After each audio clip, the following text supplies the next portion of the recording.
Bismillahirrahmanirrahim. Assalamu alaikum. My name is Dr. Muhammad Fahim and please like and subscribe my channel Beam of Knowledge. आज हम लोग जो पढ़ेंगे जिसके मतलब वो सल्फ्यूरिक एसिड के मतलब पढ़ेंगे। तो सबसे पहले हम लोग देखते हैं कि सल्फ्यूरिक एसिड की जो है वो हिस्ट्री क्या है। तो सल्फ्यूरिक एसिड के सबसे पहले जो इसकी मैन्युफैक्चरिंग करने की जो तरीका जो है वो डिस्कवर किया था ये पर्शियन जो थे केमिस्ट थे। उनको जैसे कह लें कि आप अल्केमिस्ट कह लें, इन्हें 10वीं सेंचुरी के अंदर जो है ये डिस्कवर किया था। उसके बाद ये दूसरा मेथड है कि इसके अंदर साल्ट पेटर जो है और सल्फर को मिक्स किया जाता है किसी ग्लास कंटेनर के अंदर, और इसके जो है ना ह्यूमिड एटमॉस्फेयर में, यानी कि ऐसा एटमॉस्फेयर जिसके अंदर नमी मौजूद होती है उसमें इसको बर्न किया जाता है और वेपर्स प्रोड्यूस होते हैं, उन वेपर्स को कंडेंस कर लिया जाता है। तो ये दूसरा मेथड था। उसके बाद इन 1746 जो है इंग्लैंड के अंदर जो है लेड चैम्बर रिएक्टर जो है वो इन्वेंट हुआ, और इसकी इन्वेंशन से जो है वो इसकी एक तो प्रोडक्शन रेट जो है वो बढ़ गया और तकरीबन लेस देन 78% जो है सल्फ्यूरिक एसिड वो ये तैयार किया जाने लग गया इसकी ये प्योरिटी के लेवल के मुताबिक। इसके बाद इंग्लैंड में 1831 में जो है एक पेटेंट जो है वो फाइल किया गया, यानी कि पेटेंट रजिस्टर्ड करवाया गया कि ऑक्सीडेशन ऑफ सल्फर डाइऑक्साइड और platinum catalyst that contact process, यानी कि ना सल्फर को लेके ना सल्फर डाइऑक्साइड में कन्वर्ट किया गया और प्लैटिनम कैटालिस्ट की मौजूदगी में यूज़ किया गया। तो अब इस प्रोसेस को जो है कॉन्टैक्ट प्रोसेस कहते थे, और ये जो है न्यू प्रोसेस था। इसके अंदर जो है रिएक्शन से 70 से अबव देन 95% जो है वो तकरीबन सल्फ्यूरिक एसिड जो है वो ऑब्टेन्ड किया जाने लगा। इससे पहले 78% तक हासिल होता था। तो उसके बाद इन 1913 BASF ग्रांटेड अ पेटेंट, एक और पेटेंट जो है रजिस्टर्ड करवाया गया। उसमें जो है वेनेडियम पेंटाऑक्साइड V2O5 जो है वो कैटालिस्ट के तौर पे कॉन्टैक्ट प्रोसेस में यूज़ हुआ, यानी कि प्लाटिनियम को रिप्लेस किया गया वेनेडियम पेंटाऑक्साइड के साथ, और अब स्टिल जो है ये वेनेडियम पेंटाऑक्साइड ही यूज़ हो रहा है मोस्टली इंडस्ट्रीज़ के अंदर। उसके बाद वेनेडियम पेंटॉक्साइड बिकम ये डोमिनेटिंग कैटलिस्ट बन गया है। और इसकी वजह क्या है कि एक तो इंसेंसिटिव है पॉइजन्स के, यानी कि, और दूसरे नंबर पे इसकी कॉस्ट जो है वो दूसरों की निस्बत कम है। तो in 1960 patent application was filed by Bayer using so called double catalyst process, यानी कि इसके अंदर जो है डबल अब्जॉर्प्शन यूज़ की गई, डबल कैटालिस्ट यूज़ किया गया। तो ये एक और मेथड जो है उसको मॉडिफाई किया गया। एक्चुअली आप ये कह सकते हैं कि ये लास्ट जो 4 प्रोसेस है तकरीबन एक दूसरे से मिलते जुलते ही हैं, जस्ट इसमें कुछ मॉडिफिकेशन की गई है जो वक्त के साथ साथ उसको इम्प्रूव किया गया। अब ये इसकी प्रोडक्शन दुनिया के अंदर मुख्तलिफ हिस्सों के अंदर किस तरह से होती है। तो अगर सबसे पहले देखें तो हम एशिया के अंदर इंक्लूडिंग चाइना जो है 44.5% ये डाटा है 2011 का जो है।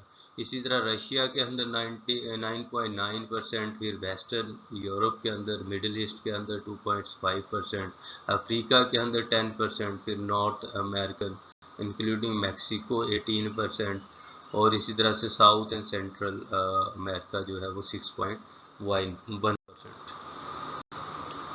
अब सल्फ्यूरिक एसिड हम लोग देखेंगे जो सबसे अहम जो मेथड है वो कॉन्टैक्ट प्रोसेस में। जब हम कॉन्टैक्ट प्रोसेस में देखते हैं तो sulphuric acid is manufactured commercially by contact process. इसके अंदर जो रॉ मटेरियल यूज होता है, एक तो कोई भी सोर्स है सल्फर डाइऑक्साइड गैस का, दूसरे नंबर पे एयर, थर्ड पे वाटर, और एक कैटलिस्ट। आप लोग यहाँ देखें तो एक्चुअली हमें जो डिफ़िकल्टी होती है रॉ मटेरियल में वो शायद सल्फर डाइऑक्साइड रॉ मटेरियल है जो ऑब्टेन करना पड़ता है। एयर हवा से ले लेता है यूनिट जो है, वाटर भी इजीली आमतौर पे जहाँ पे यूनिट इंस्टॉल किया जाता है वहाँ पे आसानी से अवेलेबल होता है।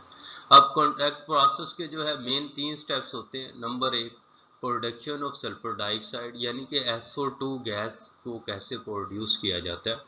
दूसरे नंबर पे oxidation of sulphur dioxide two sulphur trioxide, यानी कि जैसे ही SO2 के अंदर ऑक्सीजन मजीद ऐड होती है उसे हम ऑक्सीडेशन कहेंगे। तो ये सल्फर डाइऑक्साइड से सल्फर ट्राइऑक्साइड इसमें कन्वर्ट होगी। थर्ड पे जो है hydration of sulphur trioxide to the sulphuric acid, यानी कि इसके अंदर हम वाटर किस तरह से ऐड कर सकते हैं कि ये सल्फर ट्राइऑक्साइड जो है वो सल्फ्यूरिक एसिड के अंदर कन्वर्ट हो जाए। तो ये तीन मेन स्टेप्स होंगे। अब प्रोडक्शन ऑफ द, सबसे पहले production of the sulphur dioxide. अब देखो सल्फर को जो है, ये सल्फर कई तरीके से हासिल कर सकते हैं सल्फर डाइऑक्साइड। तो सबसे ज़्यादा burning sulphur in excess of air, जैसे सल्फर जो है ये पहले सॉलिड फॉर्म में होता है, फिर इसको गैस की फॉर्म में कन्वर्ट कर लेते हैं, सॉरी लिक्विड फॉर्म में, लिक्विड से फिर जो है इसको बर्न किया जाता है तो ऑक्सीजन के साथ सल्फर डाइऑक्साइड पैदा होती है और ये एक्सोथर्मिक रिएक्शन होता है।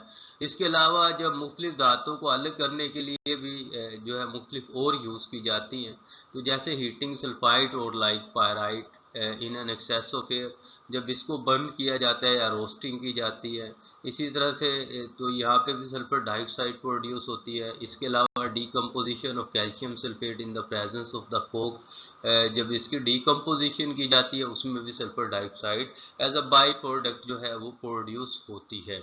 तो इस तरह से सल्फर डाइऑक्साइड के there are the many sources, लेकिन हमने यहाँ पे जस्ट तीन को लिखा है। उसके बाद नेक्स्ट स्टेप जो है, यानी कि सल्फर डाइऑक्साइड फिर सल्फर ट्राइऑक्साइड में कन्वर्ट होती है। तो सल्फर डाइऑक्साइड जो है ये एयर के साथ मिक्स की जाती है और होता ही है कि सल्फर डाइऑक्साइड के अंदर अगर कोई डस्ट है, कोई इम्प्योरिटीज है या जैसे वो वाटर कंटेंट्स है, उसको पहले रिमूव किया जाता है, यानी कि प्योरीफाई किया जाता है इस सल्फर डाइऑक्साइड गैस को, और फिर जो है ऑक्सीजन के साथ इसका एक्सेस ऑफ ऑक्सीजन दी जाती है, ये भी प्योरीफाइड होती है। अब इन दोनों का रिएक्शन होता है और रिएक्शन जो है इन द प्रेजेंस ऑफ कैटालिस्ट होता है। एनहाइड्रेट जो है वो सल्फ्यूरिक एसिड जैसे ये यूज़ करते हैं ये वाटर वगैरह रिमूव करने के लिए। हाउएवर ये सल्फर डाइऑक्साइड और ऑक्सीजन का जब रिएक्शन होगा तो सल्फर ट्राइऑक्साइड बनती है और ये एक रिवर्सिबल रिएक्शन है, यानी कि टेम्परेचर पे डिपेंडेंट है, प्रेशर पे डिपेंडेंट है, गैसेस के पे, प्रोडक्ट के रिमूवल पे डिपेंडेंट है। तो इसमें बहुत ज़्यादा हीट खारिज होती है। एक्चुअली तो देखा जाए तो पहला स्टेप जो है जब बर्निंग ऑफ सल्फर डाइऑक्साइड होती है, जैसे आपको ईंधन जलाते हैं, जैसे मीथेन गैस जलाते हैं, वैसे ये एक एक्सोथर्मिक रिएक्शन होता है, यानी कि हीट खारिज होती है। और इसी तरह से सल्फर ट्राइऑक्साइड भी जब बनता है तो उसके अंदर भी हीट खारिज होती है, यानी कि एक्सोथर्मिक रिएक्शन होता है, इसके अंदर भी हीट प्रोड्यूस होती है। अब नेक्स्ट स्टेप है hydration of the sulphur trioxide to the sulphuric acid, यानी कि सल्फ्यूरिक एसिड जो है वो जो है सल्फर ट्राइऑक्साइड के साथ ये एब्जॉर्प्शन करवाई जाती है सल्फर ट्राइऑक्साइड की सल्फ्यूरिक एसिड के अंदर, तो ये ओलियम बनता है। अब ओलियम जब बन जाता है तो ये एक तरह से मोर कंसंट्रेटेड होता है, तो इसमें मुसलसल जो है वाटर ऐड किया जाता है, इसकी डाइल्यूशन की जाती है, इस तरह से सल्फ्यूरिक एसिड बनता चला जाता है। तो ये भी डाइल्यूशन प्रोसेस भी जो है इसके अंदर भी हीट प्रोड्यूस होती है। तो आप ये देखेंगे कि तीनों स्टेप्स के अंदर जो है वो हीट प्रोड्यूस हो रही है, यानी कि ये एक्सोथर्मिक रिएक्शंस है, तो उस हीट को जो है वो अदर पर्पसेस के लिए यूज़ किया जाता है, जिसे हम डिटेल्ड जो है नेक्स्ट स्टेप्स में जाके सल्फर डाइऑक्साइड जो है एक्चुअली जो सल्फर ट्राइऑक्साइड के अंदर कैसे कन्वर्ट होती है, ये जो है यहाँ पे कैटालिस्ट इस्तेमाल किया जाता है और सल्फर डाइऑक्साइड फिर ट्राइऑक्साइड में कन्वर्ट होती है। तो ये तकरीबन जो है ना एटमॉस्फेरिक प्रेशर पे ये काम होता है, यानी कि अलग से कोई प्रेशर नहीं देना पड़ता। रिएक्शन को जो है इन्हांस किया जा सकता है डेफिनेटली अगर आप ऑक्सीजन की कंसंट्रेशन बढ़ा दें लीच-एटियर प्रिंसिपल्स के तहत, यह सल्फर डाइऑक्साइड की आप क्वांटिटी अगर बढ़ा देंगे, सप्लाई देंगे, तो फिर वो ज़्यादा प्रोड्यूस होगी।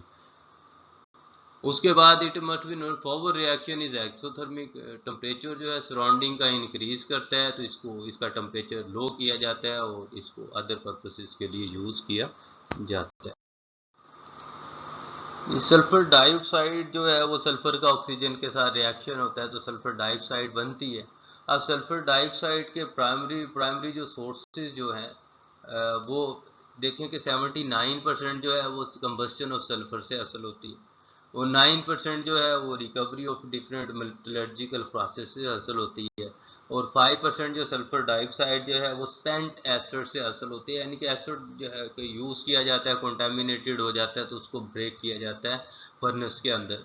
अब ये इस प्रोसेस में अब ये है कि इसको प्योरीफाई कैसे किया जाए। तो इस स्टेप्स के अंदर देखें कि आमतौर पे जो क्योंकि 79% जो है वो कंबस्शन और सल्फर से हासिल होती है, तो हम इस स्टेप को देखते हैं कि यहाँ पे हम इसको कैसे प्योरीफाई कर सकते हैं। बाकी स्टेप्स को हम आगे जाके देखेंगे बाकी मेथड्स में कैसे इसको प्योरीफाई किया जाता है, लेकिन बेसिक मेथड यही होता है कि सल्फ्यूरिक आमतौर पे इसके अंदर अब ये जैसे सल्फर है सॉलिड फॉर्म में, ये तो लिक्विड में कन्वर्ट हो जाएगी और फर्नेस में इसको पंप किया जाएगा।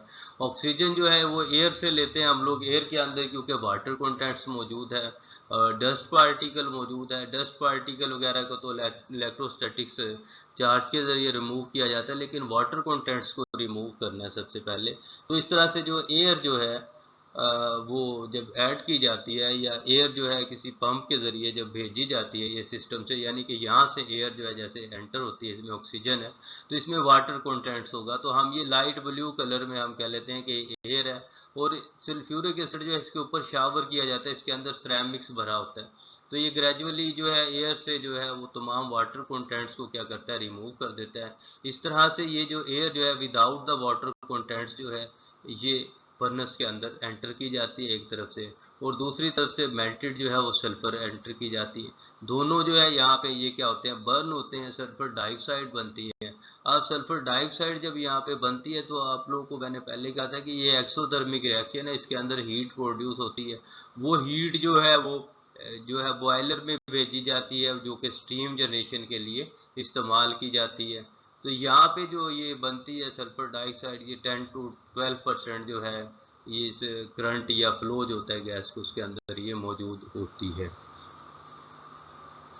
अब ये जिस तरह से हम जनरली एक इसको एजम्पशन कर लेते हैं कि जिस तरह ये ड्राई एयर जो है एक तरफ से मूव करेगी, दूसरी तरफ से ये सल्फर मूव करेगी, और ये दोनों जैसे मिलते जाएंगे बर्न होते जाएंगे, सल्फर डाइऑक्साइड बनती चली जाएगी, और जो हीट मुसलसल प्रोड्यूस होगी वो बॉयलर में यूज़ होगी जो कि स्टीम जनरेट करने के लिए इस्तेमाल होता है। वही स्टीम जो है क्योंकि वो स्टीम जो है वो सल्फर को मेल्ट करने के लिए इस्तेमाल की जाती है ताकि ये सॉलिड से लिक्विड फॉर्म में कन्वर्ट की जाए।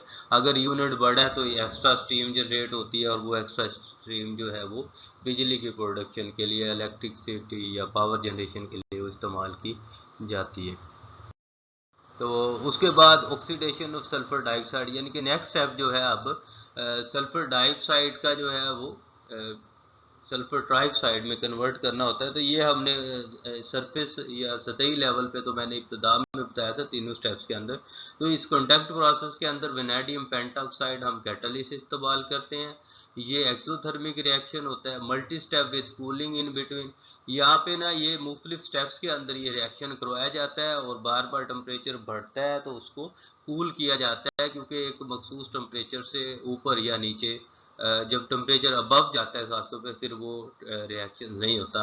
अब उसके बाद डबल अब्जॉर्प्शन करवाई जाती है, यानी कि जो सल्फर ट्राइऑक्साइड बनी है उसको सल्फ्यूरिक एसिड के अंदर एब्जॉर्ब किया जाता है, और उसके बाद हीट जनरेशन है उसको इंटीग्रेशन यानी कि हीट को हैंडल किया जाता है जो ये एक्सोथर्मिक रिएक्शन के नतीजे में होती है।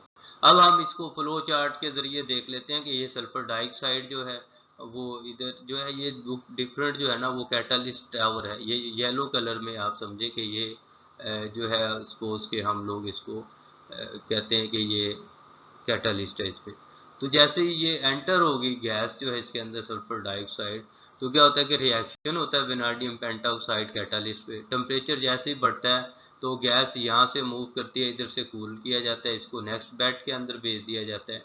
अब जब फिर रिएक्शन होता है मजीद, फिर हीट प्रोड्यूस होती है तो फिर इधर से बाहर से जो है कूल किया जाता है इसको, फिर दोबारा गैस इसके अंदर कनेक्ट कर दी। इस तरह से ये गैस जो है यहाँ से पास होती जाती है, जैसे जैसे रिएक्शन होता है टेम्परेचर को बार बार इसको कूल किया जाता है, तो इस तरह से सल्फर ट्राइऑक्साइड बनती चली जाती है।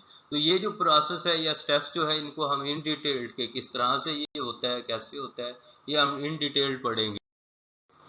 तो उसके बाद ऑक्सीडेशन ऑफ सल्फर डाइऑक्साइड क्यों होती है, because large effect temperature play on the reaction. क्यों हम इसको बार बार ठंडा कर रहे हैं, मल्टी कैटलिस्ट लेयर यूज होती है और कूलिंग बिटवीन ईच स्टेप, हर स्टेप में इसको हम ठंडा कर रहे हैं। Additionally as the partial pressure of SO3 increases, जैसे पार्शियल प्रेशर इंक्रीज होता है रिएक्शन इज लिमिटेड, रिएक्शन की एक लिमिटेशन आ जाती है इसलिए। और उसके बाद दिस इज ओवरकम बाय जैसे आप लोगों को कहा था कि ली चैटलर प्रिंसिपल के तहत हम कंटिन्यूसली इसको रिमूव भी करते रहते हैं ताकि जो है वो रिएक्शन मुसलसल कंप्लीशन की तरफ चला जाए।